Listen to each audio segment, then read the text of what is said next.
გუშინ წინ ბეირუთი იყო მაგალითად, ხომ? არა მხოლოდ პარიზი აქვს საუბარი, იმაზე უფრო ადრე კიდე სხვა ქვეყნები, ანუ არ არის მხოლოდ სამიზნე პარიზი, მე მგონი ამაზე მნიშვნელოვანია რომ გაკეთდეს აქცენტი. არც ერთი ქვეყანა, რომელიც არის ტერორისტთან ბრძოლის, ასე ვთქვათ, ბრძოლაში ჩართული, არც ერთი ქვეყანა არ არის დაცული სამწუხაროდ ასეთი ბარბაროსული აქტებისაგან. დღეს პარიზი იყო, ხვალ შეიძლება სხვა ქალაქი მოხდეს. ამიტომ მე მაინც ვიტყოდი, რომ ასე აქცენტის გაკეთება დასმა არასწორი იქნება, მაშინ ჩვენ რაღაცნაირად დევალვაციას ვაკეთებთ იმ პიროვნებების, რომლებიც ტერორისტულ აქტებში სხვა ქვეყნებში დაიღუპენ და მე ამ წუთას ვფიქრობ ბეირუთში დაღუპულ მოქალაქეებზე, რომლებიც ასევე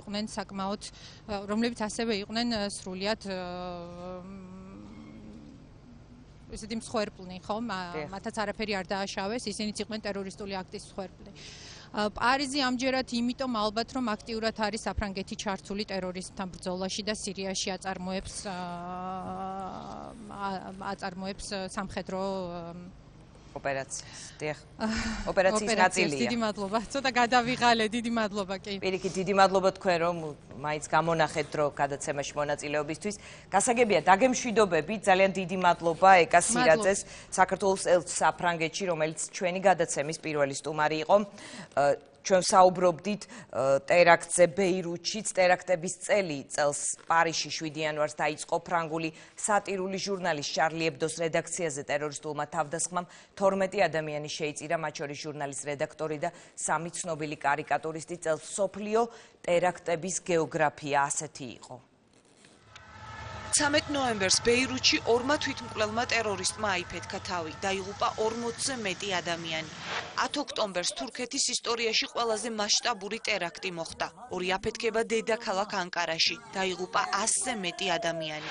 17 აგვისტოს ტაილანდში ბანგკოკის ტურისტულ ნაწილში ინდუისტთა ტაძართან ბომბი აფეთქდა, შედეგად დაიღუპა 20 ადამიანი. 20 ივლისს თურქეთში ქალაქ სურუთში აფეთქება მოხდა, რომლის შედეგადაც 30 ადამიანი დაიღუპა. 17 ივლისს ერაყის აღმოსავლეთში მდებარე ქალაქ ბანი-საათში დანაღმული ავტომობილი აფეთქდა. ტერაქტის შედეგად 120 ადამიანი დაიღუპა. 12 ივლისი ერაყის დედაქალაქი ბაღდადი, ტერაქტების სერია. 1 ივნისს ერაყის პროვინცია ამბარში, 18 აპრილს ჯალალაბადში, 2 აპრილს კენიის ქალაქ გარისაში, 20 მარტსა და 7 იანვარს იემენის დედაქალაქ სანაში. ეხლა რეკლამა ქრონიკის სტუდიის ეთერში და რეკლამის შემდეგ გავაგზავნებთ უკვე სტუდიის სტუმრებთან საუბარს, გვექნება კიდევ ერთი ჩართვა პარიზიდან.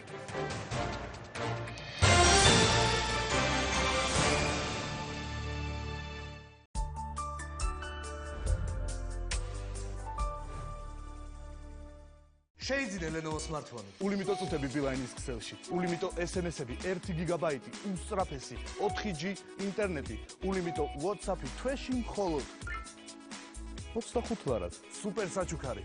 Beeline-ის ყურსასმენი. Beeline-ი ყოველთვის ყველაზე დაბალი ფასი. Torabika cappuccino, შოკოლადის გრანულებით. ძიანი ყავის ჭეშმარიტი გემო, ყველგან და ყოველთვის. გაწუხებთ მუცლის შებერილობა. ეს პომიზანი ამცირებს გაზების რაოდენობას ნაწლავებში და გმატებთ თავდაჯერებულობას. გამოყენებისას გაეცანით ინსტრუქციას. გვერდითი მოვლენების შესახებ დეტალური ინფორმაციის მისაღებად მიმართეთ ეკიპს. ხმაურიან და შებერილ მუცელს ეს პომიზანი უშველის უცებ.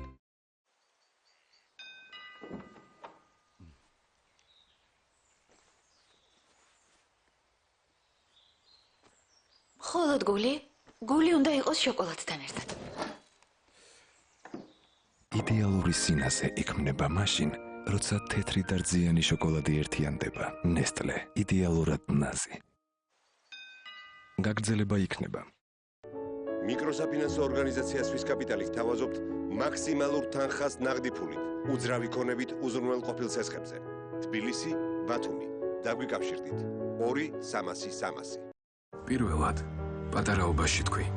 დედას გაეცინა და გაკოცა. ყველა სიტუაციას უხდებოდა. საპასუხოდ გიღიმოდნენ, გისმენდნენ. შენი სიყვარულის ისტორიაც ამ სიტყვით დაიწყო. მერე სირთულეებიც იყო და შენი ხანდახან გავიწყდებოდა. შენსავით ბევრს მოსდის, ძალიან ბევრს, მეც. არა უშავს.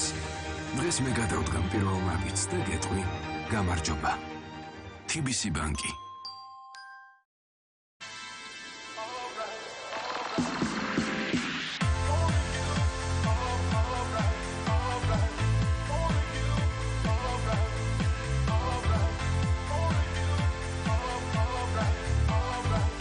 Lenovo წარმოგიდგენთ მეტალის Vibe P-Erz 5000 mAh ბატარეით და შუშის Vibe S-Erz 2 სელფი კამერით. Lenovo აღმოაჩინე ახალი შესაძლებლობები. ჟურნალების მაგიდა 98 ლარიდან, სამზარეულოს მაგიდა 191 ლარიდან. გორგია ყველაზე იაფი ჰიპერმარკეტი. მაგთიკომის საერთაშორისო ტარიფი ჩემი მსოფლიო. ეკონტაქტე მსოფლიოს 15 ქვეყანას წუთში 15 თეთრად. კერამიკული გრანიტი 15 ლარი და 50 თეთრიდან. გორგია ყველაზე იაფი ჰიპერმარკეტი. რა მოაქვს ფოთლების შრიალს ღია პანჯარაში? იატაკის ჭრიალი, ჭიქის წკრიალი და ყავის მარცვლის არომატი. გრანულების სილამაზე და ნაზი ჩურჩული, სრულყოფილი გემო და მოლოდინი. ყველა ეს სიამოვნება მოაქვს Nescafe Gold. ყავა, რომელიც გჩუქნის სიამოვნებას. ყველაფერი იწყება ყავით, Nescafe. პირველად საქართველოში ახალი თაობის სალარო აპარატები. Casa G. პასკუალეს იოგურტები წარმატებით იყიდება 75 ქვეყანაში. პასკუალემ პასტერიზაციის თანამედროვე მეთოდის დანერგვით იოგურტების წარმოებაში უარი თქვა კონსერვანტების და ანტიბიოტიკების გამოყენებაზე. პასკუალეს იოგურტები მზადდება მხოლოდ ესპანური 100% თხევადი რძისა და ნატურალური ხილისაგან. ესპანური პასკუალეს იოგურტები ჯანმრთელობა და სიამოვნება მთელი ოჯახისათვის. კარები 125 ლარიდან, გასაშლელი დივნები 359 ლარიდან. გორგია ყველაზე იაფი ჰიპერმარკეტი.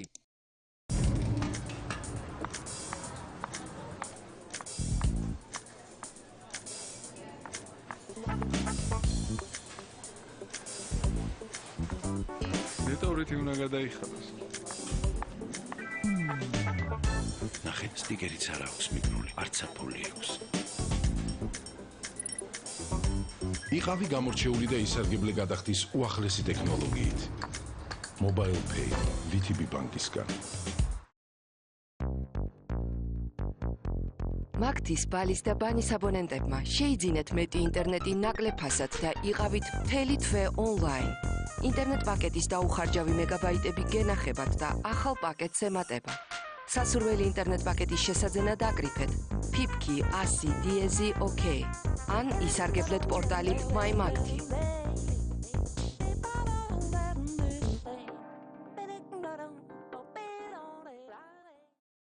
თუ ვინმეს ასესხებული, მნიშვნელოვანია რომ მას განუმარტო ყველაფერი. აი ეს არის თქვენი მეორე საფულე. გამოიყენეთ იგი. გონივრულად. ახალ კლიენტებს შეუძლიათ აიღონ სესხი 300 ლარამდე, 30 დღით და თანაც უფასოდ. ნეტკრედიტი, შენი მეორე საფულე. წყალი მომწურდა. რაღაც ხმა მომესმა ესოდან. ტელევიზორი გამორთე. Prostamol Uno. აწესრიგებს პროსტატის გადიდებით გამოწვეულ შარდვის პრობლემებს. Prostamol Uno. აღარ გჭირდება თავის მართლება. გამოყენებისას გაეცანით ინსტრუქციას გვერდითი მოვლენების შესახებ დეტალური ინფორმაციის მისაღებად მიმართეთ ექიმს.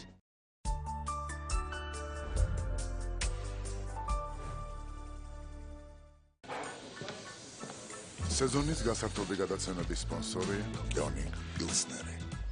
Heute ein König. König Pilsner. შემოდგომის სეზონის გასართობ გადაცემებს წარმოგიდგენ ჯეოსელი. შეიძინეთ Huawei smartphone და მიიღეთ საჩუქრად მობილური დამტენი ან Bluetooth დინამიკი. სეზონის გასართობი გადაცემების სპონსორია Rico კრედიტი. სენსაცია, გადმოტანილ, პორტირებულ სესხებზე, მხოლოდ 0%. Rico კრედიტი.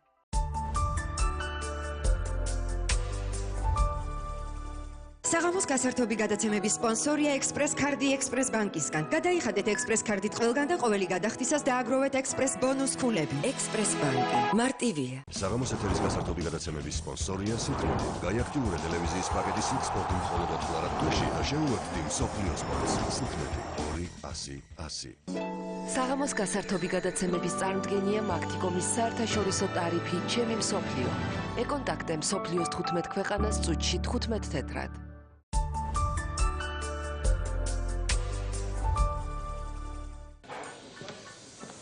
სეზონის გასართობი გადაცემების სპონსორია Yoning Pilsner. Heute ein König. König Pilsner.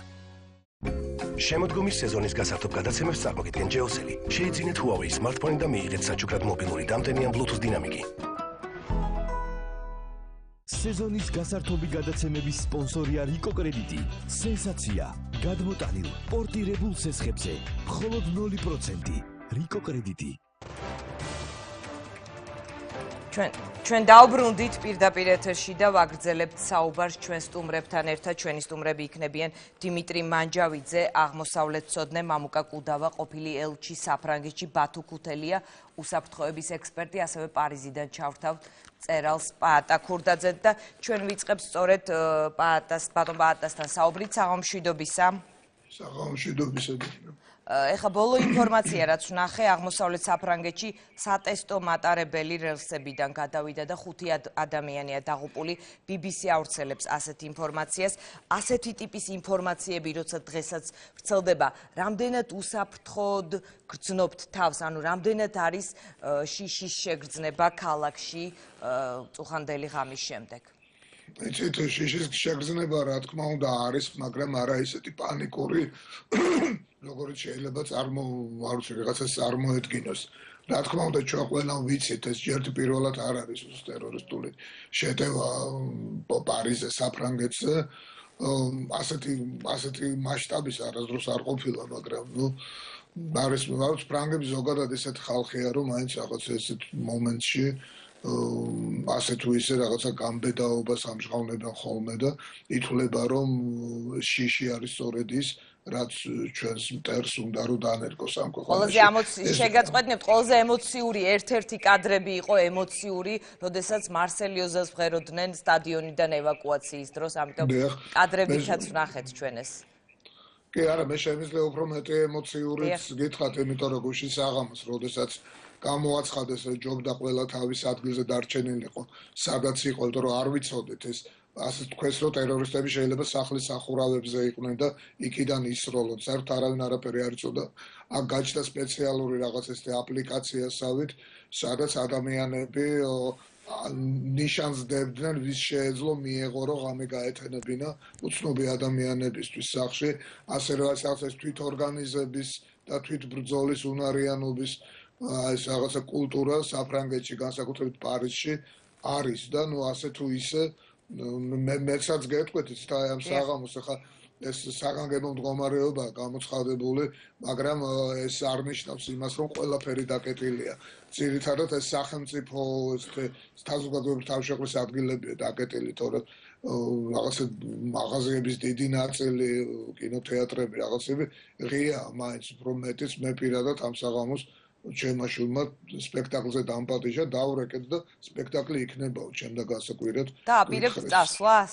აი, არ ვიცი, იმიტომ რომ ჩემ შვილს იმდანად ისა აქვს და ეს რაღაც არ ვიცი და გუში ძალიან შეეშინდათ ყველას, რომ არ ვიცი, აი ნახავთ, ჯერ ვერ გეტყვით ახლა ამ წუთში რას ვიზავთ, მაგრამ ცოტა უცნაური პიესა მარკიზ დე სადის, ამიტომ რაღაც არ მინდა რომ ძალიან სიმბოლიზმში გადავარდეთ და ნუ გეტყვით რომ კი რა თქმა უნდა შიში მე ვიტყოდი უფრო სიფრთხილეა ძალიან დიდი ვიდრე ეს შიში და პანიკური შიში რაც როგორც ყოველთვის უფრო საზღვარგარეთ აღიქმება ხოლმე მე ძალიან კარგად მესმის საფრანგეთში 20,000-მდე ქართველი ცხოვრობს აქედან დიდი ნაწილი ახალგაზრდები არიან რომლებიც აქ სწავლობენ და მესმის მათი მშობლების შიში მაგრამ მე მაინც მინდა ისინი დავარწმუნო რომ აი ესეთი განსაკუთრებული საპანიკო არაფერი არ არის, არ ფეთქდება ყველაფერი.